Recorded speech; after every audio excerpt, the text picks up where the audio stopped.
Let me introduce the people who are with us today. From my far right, Robert Mujica, Budget Director of the State of New York. To my immediate right, Melissa DeRosa, Secretary to the Governor. To my left, we're joined today by Jan Oliver, who's the President of the MTA Construction and Development Corporation.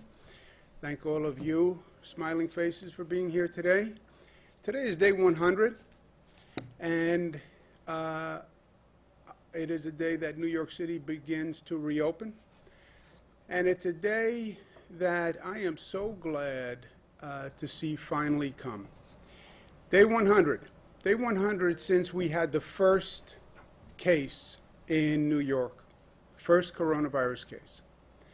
That's when we started counting. Day 100. When we first started, all the experts, I talked to all the global experts, people who had studied this all across the world, and I said, what's going to happen? Where are we going to go? Nobody knew. Nobody knew if you could control the spread of the virus. Nobody knew how fast you could control the spread of the virus. And they all said the same thing. Well, it's going to depend on what people do. It's going to depend on what people do. It's going to depend on whether or not people take it seriously, people accept the warnings, people understand the virus, they understand how serious it is. And I am just so proud of how New Yorkers have responded. Look, I can say this. I'm a born and bred New Yorker all my life. We can be a tough crew. And New Yorkers heard the message. New Yorkers did what they had to do. They did it with discipline. And if you had told me 100 days ago that we would be reopening when we didn't even know how bad it was going to get, I mean, we had some dire predictions. Remember what those early projection models said, that it would overwhelm our hospital system by doubling the capacity in the hospital system. We have 50,000 hospital beds in the state of New York. They were projecting we would need over 100,000 hospital beds. It was frightening. But New Yorkers did it. New Yorkers did it. It's that simple. We said thank you yesterday. We lit up all the city and state landmarks with colors of the state to say thank you, because we're not out of the woods, but we are on the other side, certainly. And that's why we're starting the reopening in New York City. As you know, we've started it all across the other regions of the state. But I want to thank the people for what they did. New Yorkers always rise to the occasion. Always. They rose to the occasion after 9/11. In many ways, New Yorkers, I think, represent courage and unity. And when things are tough, New Yorkers are tougher. And that's what they did here. And I'm so proud to be governor of New York. And I'm so proud to be a New Yorker. And I want to say thank you to the people of the state. I also want to thank all the essential workers, the police officers, the firefighters, the healthcare workers, the nurses, the doctors, everyone who stepped up. You know, if those essential workers hadn't showed up, you would have had total anarchy in society.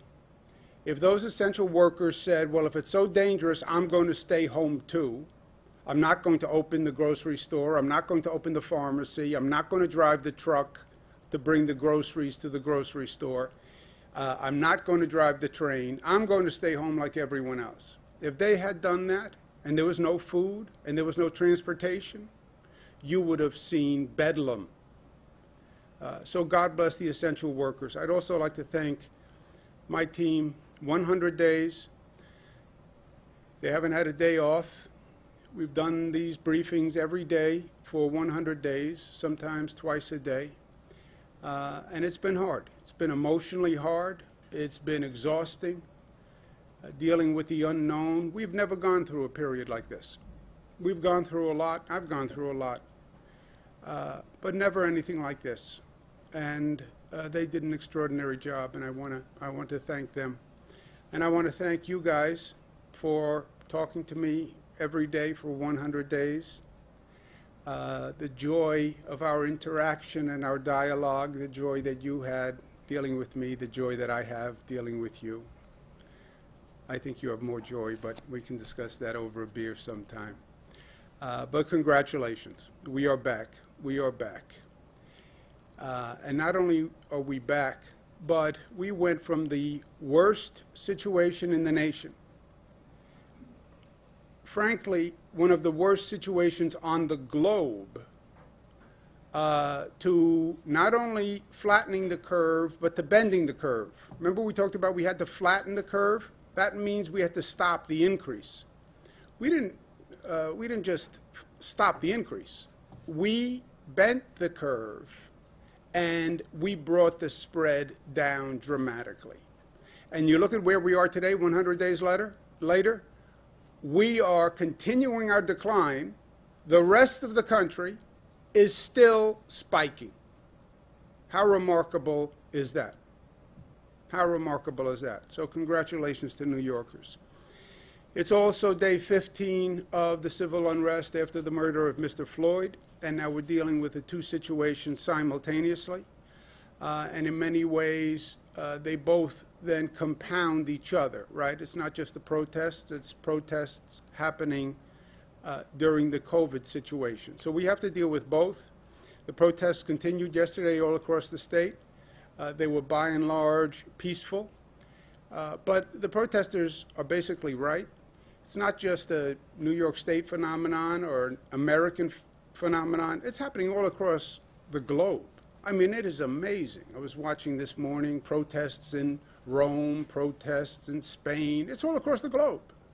And people are saying enough is enough. And it is enough. It is enough, because it's been the same point over and over and over again.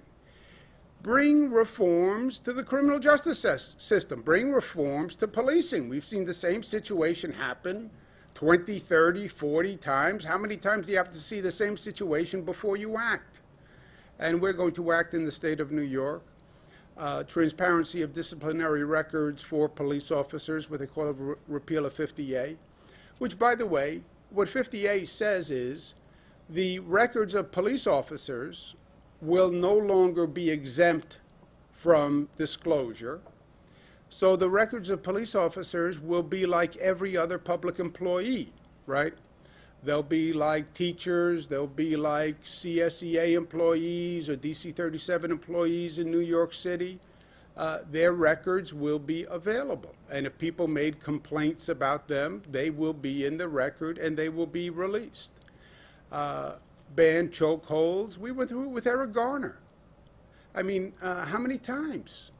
But passed a law that says that. The Attorney General, Special Prosecutor, 5 years ago, I did an executive order that said the Attorney General should investigate cases where police kill an unarmed person. Why? Because a local district attorney, and I have tremendous respect for the district attorneys. I was an assistant district attorney in Manhattan, but a district attorney works with that police force day in and day out.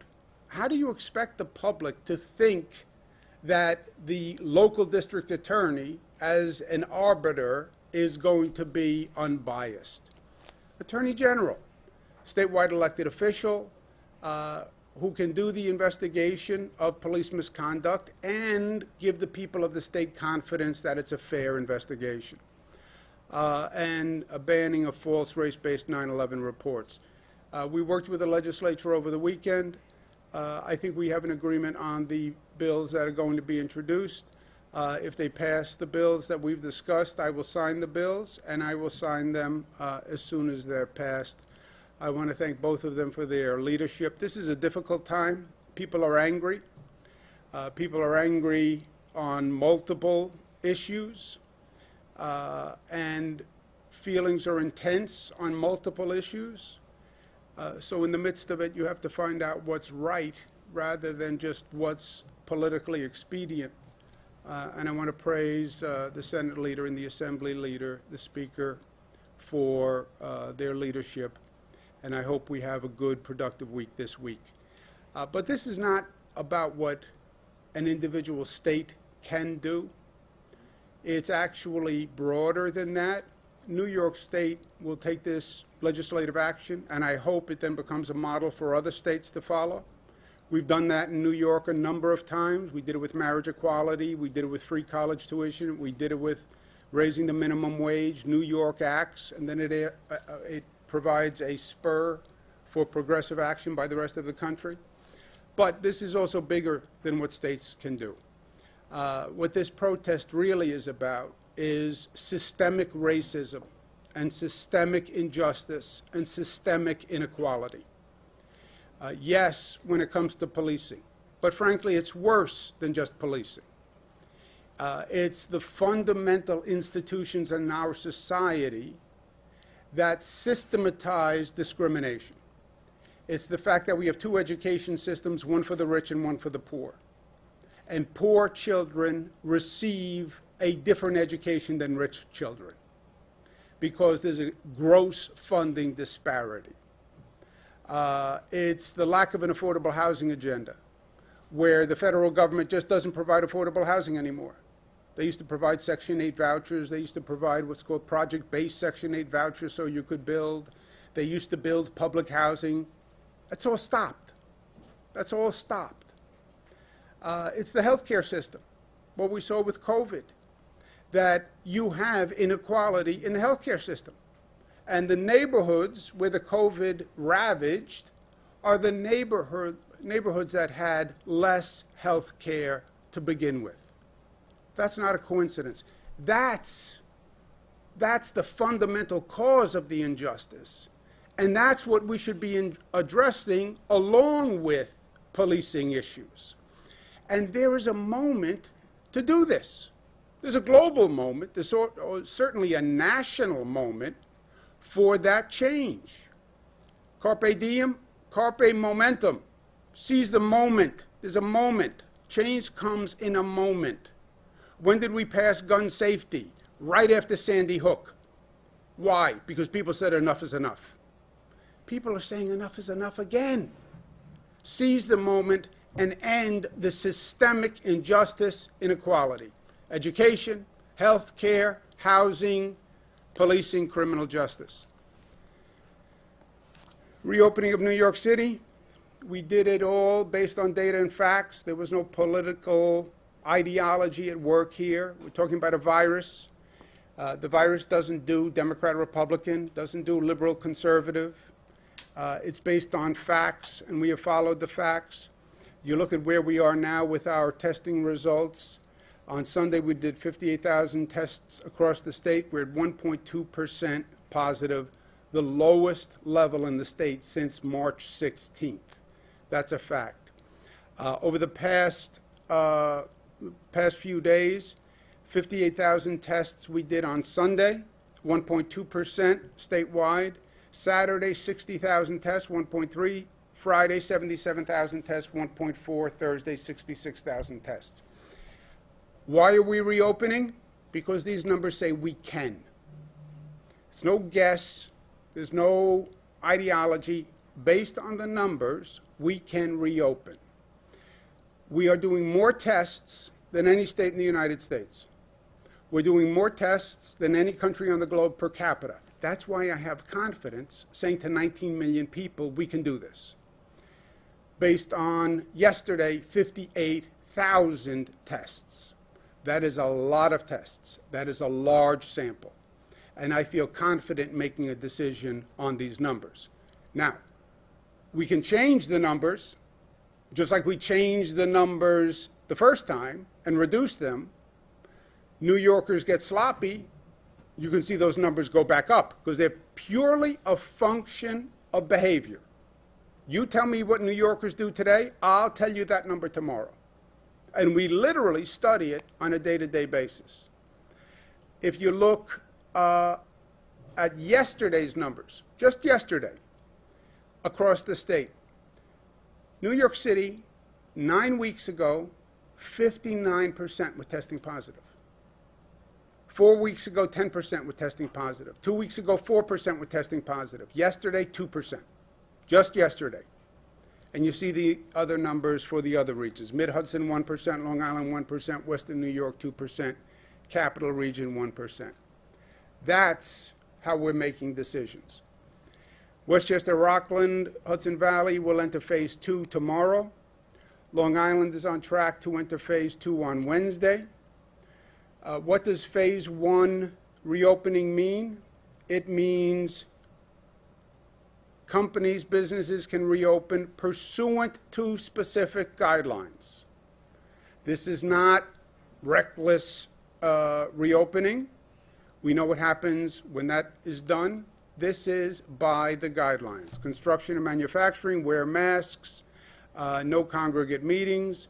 In terms of businesses, curbside pickup, how curbside pickups happen, in-store pickup only if curbside is not practical, and that has to be with prearranged orders. You're just going into the store to pick up an order.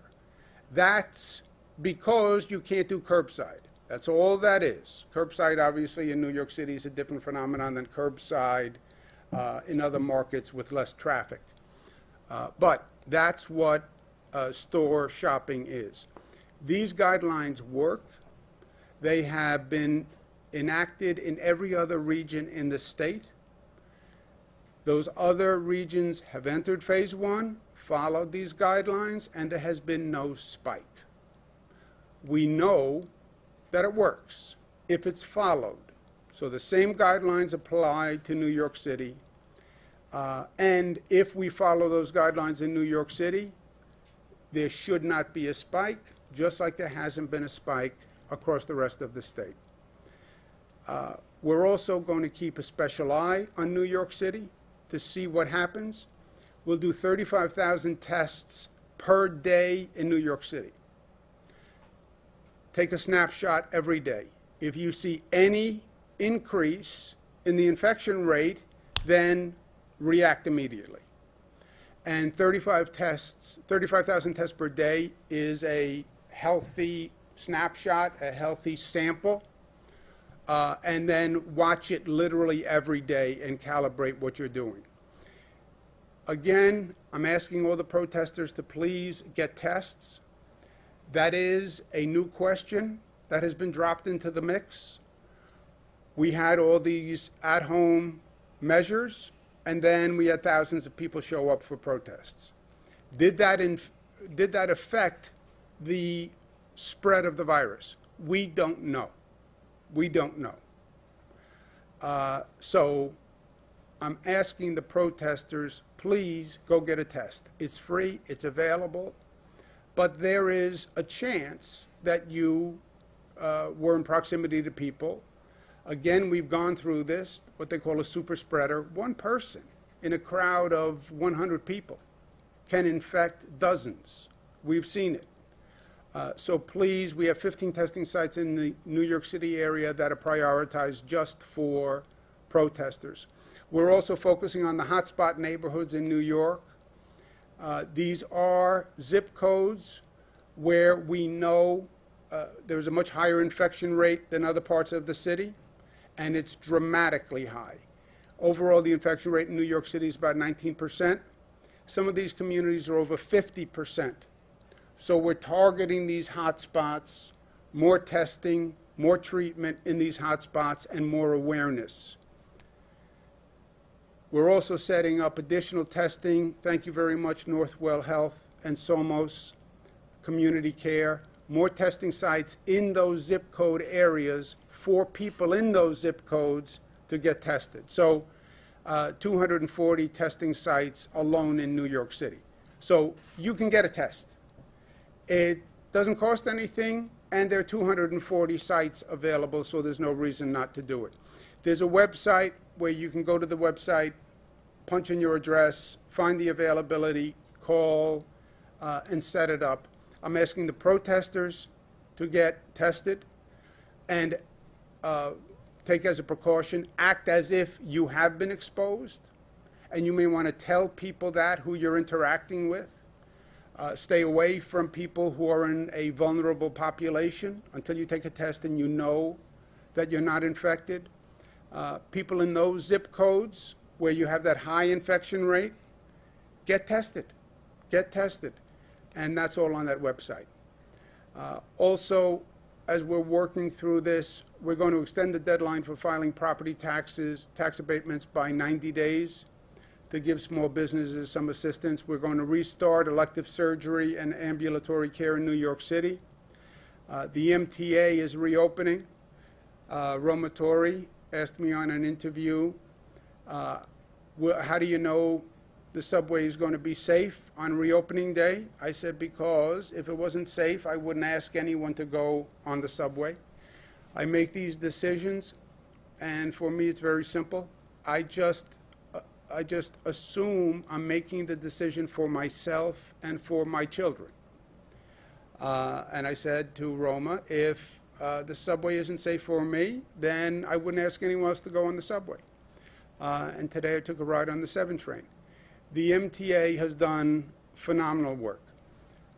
You know, I'm old enough to remember the bad old days in New York City. And when we would talk about how dirty the cars were and the garbage that was in the subway cars and the stench, frankly, that was in the subway cars. The subway cars are cleaner than they have ever been in my lifetime. I mean, they had to disinfect the subway cars. Just think about it. I mean, it's almost a bizarre task, right? We're going to disinfect a subway car. So many years, they couldn't figure out how to get the newspapers and the coffee cups out of a subway car. Now they're disinfecting. And they are disinfecting the cars and the stations. They've done 30,000 station cleaning disinfection, 500,000 subway car cleaning disinfections. They've applied antimicrobial treatment to the surfaces in the subway cars and the stations. They're using UV light technology to clean facilities. So they are doing everything they can. We are giving them an additional 1 million masks and 25,000 gallons of hand sanitizer that we make in the state, 500,000 2-ounce bottles.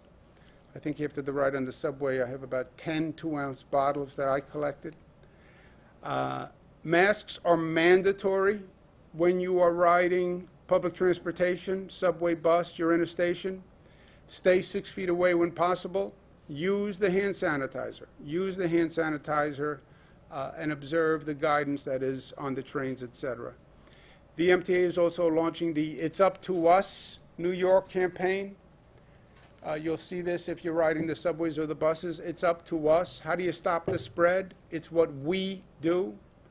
Are the subways safe? It's how we act. Are the sidewalks safe? It's how we act, right? If you're wearing the mask, if you're keeping distance, yes, it's safe. But it is a function of us, each one of us, and us as a collective. While the ridership has been reduced, there was also an opportunity in the reduced ridership, right? One of the ongoing challenges the MTA has on construction is to do construction, you have to reduce the train usage. You reduce the train usage, you inconvenience commuters. When the ridership was reduced, the MTA smartly increased their construction because the ridership was reduced, so fewer riders were inconvenienced by the construction. And they accelerated $2 billion in capital projects, rehabilitating the F train, using the lessons they learned in the L train, where I want to applaud Jano Lieber and his team for literally setting a record in smart government construction. Smart government construction does not have to be an oxymoron. You can have smart government construction, and Jano Lieber showed that. They're accelerating 11 ADA stations, 24 new elevators, rehabbing the 138th Street Grand Concourse station, accelerating steel and concrete defects and leaks on the 2345 Eastern Parkway line in Brooklyn. New Yorkers did what many experts told me was impossible, 100 days. I don't think I've had a good night's sleep in 100 days, knowing some of the things they've told me. New Yorkers bent the curve by being smart. We're celebrating. We're back. We're reopening. We're excited. Our mojo's back. Our energy's back. Great. Stay smart. Stay smart. Look at facts around us. Other states, the spike is going up. California, the numbers are going up. Florida, the numbers are going up. Texas, the numbers are going up. Look at the reopening date and look at what happened after they reopened. That is the cautionary tale, my friends. Gentleman on the subway car just said to me he has family in Arizona. They reopened and they're seeing a spike. He's right. Look at the spike in Arizona. You have to stay smart after the reopening, because if you don't, you can see a spike. That is the last thing that we want to see. But I don't believe we will, because we are New York tough. Smart, right there. Second word, Andrew, smart, right after tough. Smart, united, disciplined. Last word is for me, loving. Questions? Governor, the other states that saw a spike, they don't even have mass transit. They don't have people on the subways. So by definition, given the congregate setting of the subway, as clean as it is, don't you expect New York to see a spike in the next 2 weeks? Are you a cynic, my friend? Are you a pessimist, my friend? I am not. The subway has been open all during this time. For 100 days, the subway's been open. We had the highest infection rate in the country. We had the highest number of cases in the country. We had the highest hospitalization rate in the country. Subways were opened. We went from that point 100 days ago to now one of the lowest infection rates and one of the best downward spirals with the subway. If we stay as smart, as disciplined as we've been for the past 100 days, we will be fine. If we change our behavior, if we revert, if we get sloppy, if we get cocky, if we get a little arrogant, then we'd have a problem. But we're not going to do that because we're smart. But even good behavior, people in masks on a train, if the ridership ticks up just a little bit, they're not 6 feet apart. People are in the same car, and they're unable to maintain. If they're using the sanitizer, they're using the masks, it will be okay.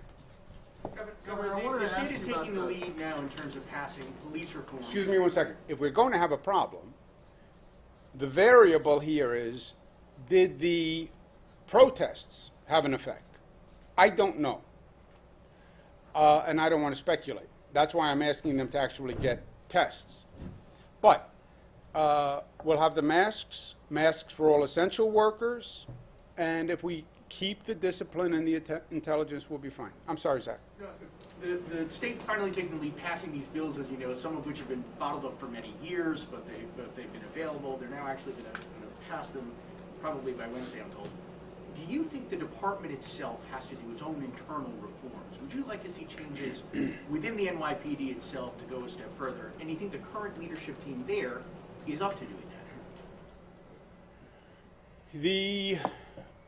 Look, mayors run their local police departments. I think this is a wake-up call. Or not a wake-up call. This is a transformation moment across the country. People are saying it has to stop. We have to change, right? When they're saying defund the police, what are they saying? They're saying we want fundamental, basic change when it comes to policing. And they're right. They are right. They're saying Mr. Floyd, Mr. Garner, Mr. Louima, Mr. Diallo, enough is enough. So they're right. Our state legislative packages will do that. But I also believe you'll see that in every police department that is now operating. They understand they're operating in a different reality with different perceptions and different mandates. So I think you will see a shift all across police departments. I think police departments that don't hear it and don't get it are going to have a real problem. And the political leadership of that police department will have a problem, right?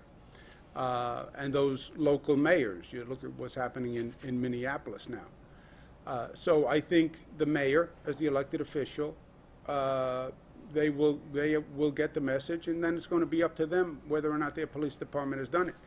Now, I would like to see us actually go further than that, Zach, because yes, there's discrimination institutionalized in society, and it's manifested in the policing criminal justice system, but it's worse than that. It's actually worse than that. Education is where it starts. Housing is where it starts. Healthcare is where it starts. You want to make a difference in America. You want to live up to the American promise, the American dream, let America be America again. Every child has a quality education. Not two educations separate but equal, separate but unequal. Equal education for every child. Not the poor children, even in this state. Poor schools, $13,000 per student. Rich schools, $36,000 per student. How? How? Equal opportunity. We have equal opportunity. Oh, really? My child starts out $13,000 for education. Your child starts out $36,000 for education. My child comes from a poor zip code, less social services, more problems in the community, often more problems in the household, and that child gets less education and less services. Equal opportunity. No. And look, we have been talking about this for decades. And that's where it starts. And the fundamental insanity, you're spending $50,000 a year on a prison cell. It's more than the tuition in Harvard University. I mean, how long have we been talking about this? It's a reverse set of priorities. Governor, I want to ask you about police reform and mainly how the police unions factor into that. Do you view the police unions as being more of a, making it more difficult, hindering police reform? Look, every union argues the interest of their employees, their workforce, right?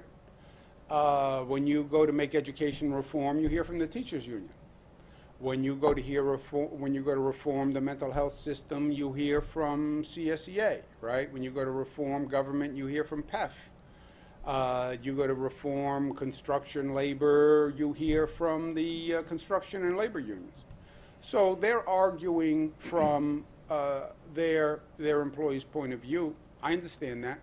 50A, police unions are saying if you release personnel records, you may jeopardize their privacy. That's a point. And the bill has privacy protection in it. But my point on 50A, which I know the police unions are not happy about, look, all it's doing is reversing an exemption on police records. So now a police employee, police officer, is like a school teacher, is like a DC 37 worker, is like a CSEA worker. It's just parity and equality with every other public employee. It's nothing punitive to police. You know, they're saying, well, in that file, it will release just complaints. If I just sent a complaint letter about a police officer, it'll be released. Yes. But if I sent a complaint letter about a toll taker, if I sent a complaint letter about a school teacher, it's going to be released. So it's just fairness and equity across the board. What would you say about other unions across the country, not just in New York, not just tethered to 50A? Do you think that sort of reverberates through other unions? Do you think other unions pose any sort of difficulty, or is there a role for them in police reform?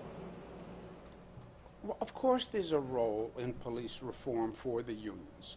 And I think the unions will bring the perspective of the police officer to the table, as they should, because when you make any decision, when you're going through reform, you want to make sure you understand all the issues and all the perspectives and then pick the right path. But everybody has a perspective here, right? Everybody has an interest. So listen to all voices and pick the right, just path. Now, this is a hyper emotional issue. I get that. But, and people have very strong opinions, but that's the art form of government, right? We passed gun safety reform. We had thousands of protesters. I had hundreds of death threats on gun safety. Everybody has a point. Everybody has an argument. You can't make everybody happy, but it's not about making everybody happy. But it is about hearing all sides. That's what it is about. Yes? Thank you, Governor. My question is about the protests. We hear you adamantly ask the protesters to get tested. You even put special sites for the protesters. Is your message as adamant to police officers? Because we've seen every day that there's a lot of police officers who are not wearing masks. The police officers should be wearing masks. The police officers are getting tested. I encourage them to get tested. We have testing available for essential workers where they're prioritized. So yes, the same message to the protesters is the message to the police. I've had these conversations with the police, however, several times, because the police were out there as essential workers early on all through this. So we started a tremendous amount of testing with the police force weeks ago when this first started. Governor, can I ask you about reopening? When do you expect phase 2 in the city? And you say New York is back. There are boarded up stores across the city. How will they affect New York actually coming back to what it was? Look, we had a terrible night, the night of looting in this city. It was terrible. It was destructive. It was frightening. It was bad for the city in a number of ways. I think it scared city residents. And it scared city residents at a bad time because we're already going through COVID and people were nervous about the city, about the density, about the numbers. And then you see this night of looting, which just looked like the city was out of control. And it was bad for the communities we're trying to help. You know, people see the pictures of looters running up and down Madison Avenue in Manhattan. There weren't as many pictures, but there was just as much activity in the Bronx and in Brooklyn and in Queens, destroying mom and pop businesses that are struggling on a good day, destroying businesses that are providing needed services to poor communities. So the looting was very bad. It wasn't the fault of the protesters. Some people try to put the protesters as looters. Yeah, that would be a way to dismiss the protesters, but it's not true. It's not the fault of the police officers, right? The police officers, it's not their issue. Police officers in this city are the best police organization in the country, I believe, 36,000 strong. They've handled many difficult nights in this city. I said it was the management of the police. It was the management and the deployment. You have to have enough police deployed. I don't send state police somewhere unless I have enough state police to do the job. Otherwise, it's dangerous for everyone. So I said it was about the management and deployment. It wasn't the protesters. It wasn't the police officers themselves. But it's over. It was a bad night. I took action. The mayor took action. It's over. And it hasn't happened again. And the protests have been largely peaceful. There's been some issues. But there's been no looting, right? There's protesters and the issues around protesters, and then there's looting. There has been no looting. So the boarded up stores from the looting, that was one night It was arrested. It stopped. It's over. Governor, that fear, that lingering fear, impacts a comeback, a full comeback. I think the looting was one night. It was a bad night, but it was one night, right? And I think New Yorkers know how to calibrate this. And look, also, you know, honesty works, right? You can't get away with inauthenticity in this city. It was a bad night. Bad 2 nights. There was some looting, actually, 2 nights. Yeah, it was bad.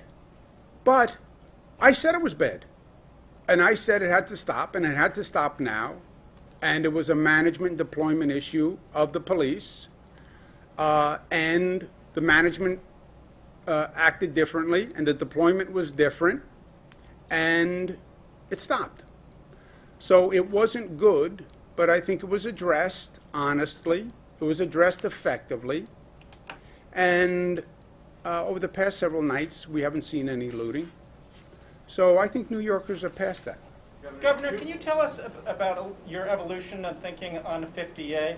You've in the past somewhat resisted calls to reform or repeal or amend it. I asked you a question about this about a week ago, and you were obviously nowhere near as definitive as you are today and in the last couple of days. So tell me what it's taken to get you What over. did I say to you when you asked me the first time? I said, there's no need to change 50A because 50A does not do what the local governments say that it does. That's true. Remember, New York City used to release the disciplinary records. They released them. Then they stopped. When they stopped, they said, oh, it's illegal because of 50A. No, because 50A was in existence when you released them. Well, how did you release them if 50A stopped you? But you're thinking. So that's a very good paraphrase of what you said. Yes. And then I sent the council's letter saying 50A doesn't stop you. But it was clear that they're not going to do it. Do I believe 50A is a straw man for local governments? Yes. But even as a straw man, okay, we'll knock it down as a straw man. Governor, 2 on the MTA. Ask Jano a tough question. Yeah, well, this one's for you. When It are you never going works. to send the mayor's board appointees or nominees to the As Senate? soon as the Senate starts taking up confirmations, I'll send them. Okay, so you're intending to do that in the coming month, week? What's the time? Yeah, as soon as they take up confirmations. Confirmations are a different function for the state Senate. But as soon as they start confirming, I'll send them. I have a batch of confirmations that are backed up. And then de Blasio today announced 20 miles of bus lanes.